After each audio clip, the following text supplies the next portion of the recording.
भयंकर तबाही देखी गई है। गाजा में अब तक 413 लोगों की मौत हो गई है।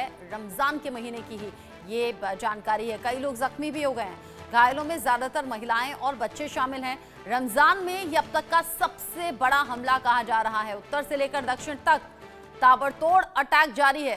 गाजा में हाहाकार मचा हुआ है। सीजफायर के लिए चल रही बातचीत के बीच इजरायल ने वहां कोहराम मचा दिया।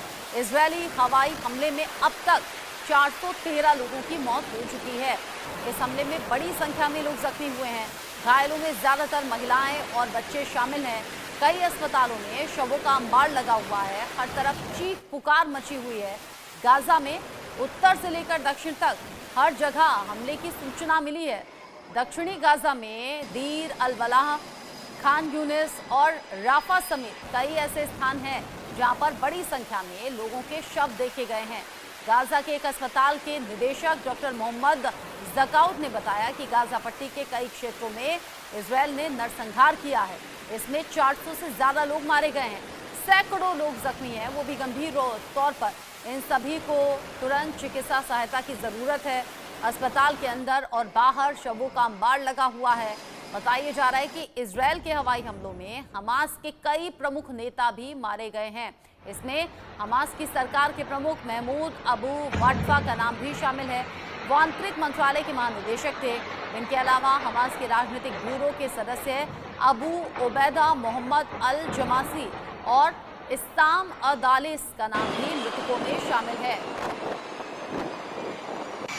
माना कि हमास के कुछ प्रमुख लीडर भी इसमें मारे गए हैं, लेकिन बड़ी बात यह है कि रमजान का महीना और रमजान के महीने में ये सबसे बड़ा हमला, 413 की जान अब तक जा चुकी है।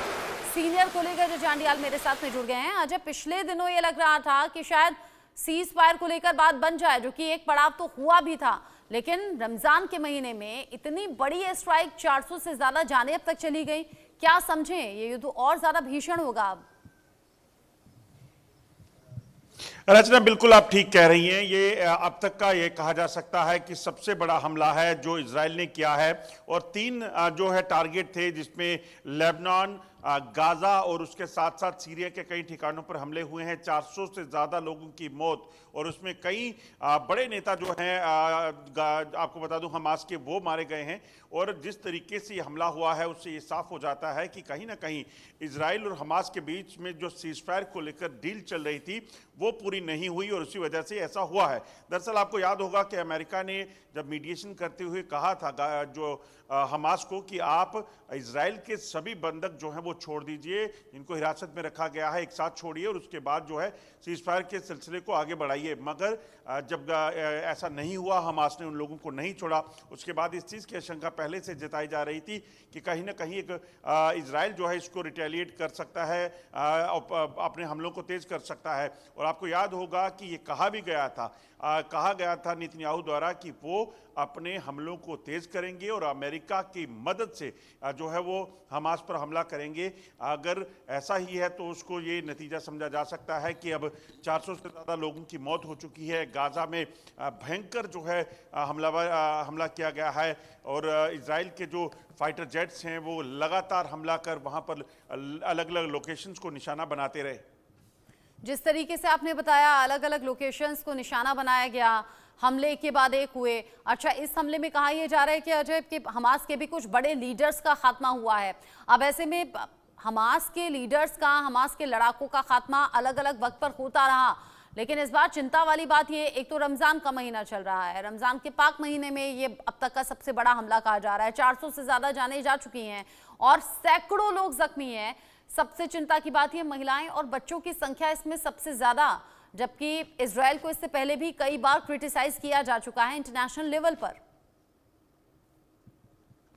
देखिए, बिल्कुल आप सही कह रही हैं। जिस तरीके से लगातार इजराइल ने हमले किए, पहले भी नुकसान उठाना पड़ा हमास को, मगर इजराइल जो है इस चीज़ का तर्क देता है कि हमास ने जो है वो हमला किया था, सबसे पहले उसने बिना किसी जो है वजह से जो है इजराइल को निशाना बनाया, कई लोगों को बंधक बनाया, कई लोगों की हत्या की, उसके बाद से इजराइल जो है ऐसा कर रहा है। इसमें भी कोई शक नहीं कि दुनिया भर के कई देश जो हैं इजराइल के खिलाफ भी हुए इस मामले को लेकर, मगर नेतन्याहू ने साफ कर दिया था कि वो वो हर एक उस शख्स को जो है वो टारगेट करेंगे जो भी इस हमलों के लिए जिम्मेदार था।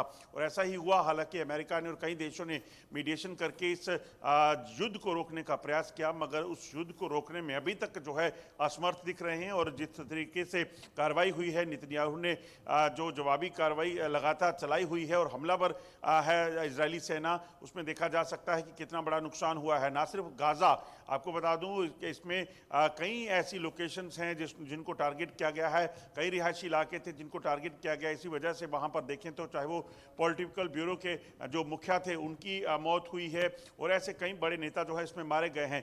और ये सिर्फ हमास के ठिकाने यानी कि गाजा ही नहीं बल्कि लेबनान और सीरिया में भी कल देखा गया कि किस तरीके से इजराइल ने हमले किए और निशाना बनाया है।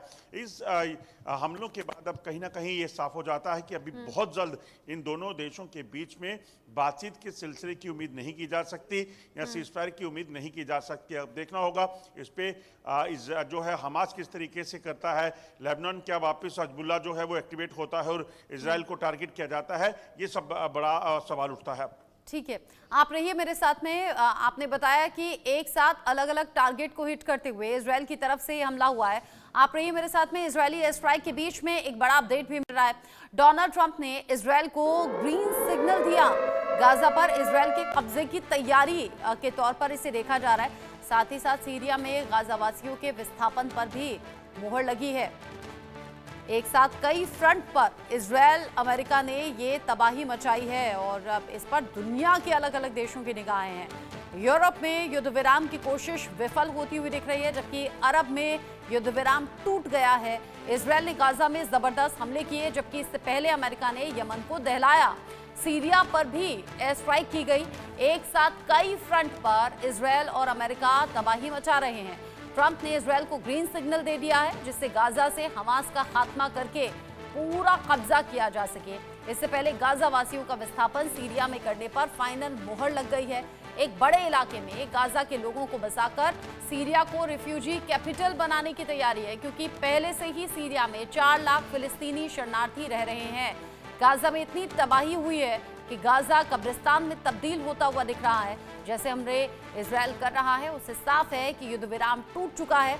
अब हमास के खात्मे का वारंट निकल चुका है। लेकिन सिर्फ गाजा पर ही हमले नहीं हो रहे हैं, बल्कि सीरिया में भी यहाँ पर एयर स्ट्राइक की जा रही है। एक साथ गाजा और सीरिया पर बम बरसाए जा रहे हैं। दोनों जगहों पर ऑपरेशन चलाने के पीछे खास मकसद है।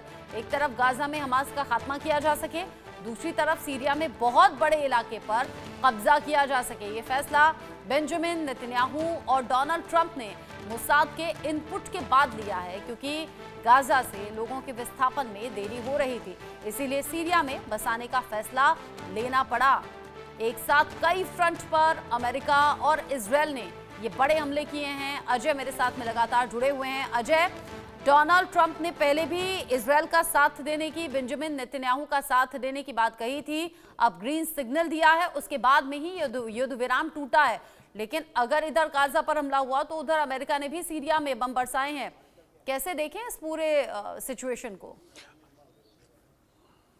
देखिए रचना, बिल्कुल आप ठीक कह रही हैं। आप सोचिए कि एक दिन पहले जो है अमेरिका ऑपरेशन करता है, सीरिया में आईएसआईएस के ठिकानों पर जो है वो टारगेट किया जाता है और कई बड़े हमले जो किए गए अमेरिका द्वारा, उसमें काफ़ी तबाही जो है वो सीरिया में देखने को मिली। और दूसरे दिन यानी कि अगले ही दिन जो है इजराइल जो है हमले करता है। तो ऐसे में कहीं ना कहीं ये माना जा सकता है कि अमेरिका की तरफ से ग्रीन सिग्नल मिला होगा, क्योंकि जब हमास ने अमेरिका की बात नहीं मानी और लगातार जो कहा जा रहा था कि आप सभी बंधक जो है उनको छोड़कर इस मसले को खत्म कीजिए और कहीं ना कहीं शांति वार्ता जो है उसको आगे बढ़ाइए ताकि युद्ध को रोका जा सके। मगर जब अमेरिका की बात थी और खासतौर पे अमेरिका का जब राष्ट्रपति ट्रंप होंगे तो उनकी अगर बात ना मानी जाए तो उसके बाद उसके नतीजे देखे जा सकते हैं। आपको याद होगा इस मीटिंग के बाद जब हमास जब लोगों को छोड़ा था और उसमें फिर से कुछ लोगों को छोड़ा गया, बाकी बंधकों को नहीं छोड़ा गया, तो उसके बाद इस चीज़ की आशंका जताई गई थी और नेतन्याहू ने खुद कहा था कि मैं अब हमास को जो है वो तबाह कर दूंगा, गाजा हमास को तबाह कर दूंगा और अमेरिका के साथ मिलकर जो है वो तबाह करूंगा। उस चीज़ को लेकर देखा जाए तो कहीं ना कहीं ऐसा लग रहा है कि अमेरिका के ग्रीन सिग्नल के बाद ही इन हमलों को अंजाम दिया गया है, वरना इतने बड़े हमले मल्टीपल लोकेशंस पर करना, 400 से ज़्यादा मौतें, वो एक यही इशारा करती हैं कि बिना जो है अमेरिका की इजाज़त के या ग्रीन सिग्नल के नेतन्याहू जो है शायद इस तरह का हमला ना करते, वो भी तब जब सीज़फायर को लेकर बातचीत का सिलसिला चल रहा हो। हालांकि हमास की तरफ से कुछ दिन पहले ये कहा गया था कि गाजा में अगर इस सीज़फायर को कंटिन्यू करना है तो हमें जो रिलीफ के लिए जो रास्ते खोले जाते हैं उनको खोला जाए, ताकि रिलीफ के लिए जो देश हमें मदद दे रहे हैं वो हम तक पहुंच सके। मगर लग रहा है कि कहीं ना कहीं नेतन्याहू को ये लगा होगा कि रिलीफ के नाम पर उनको हथियारों की सप्लाई जो है वो हो रही हो सकती है। तो ऐसे में इस चीज़ को लेकर ये हमला हुआ है और उस हमलों में 400 से ज़्यादा लोग मारे गए हैं, जिसमें कई हमास के बड़े नेताओं के नाम शामिल हैं। आप बता रहे हैं कि जिस तरीके से हमला हुआ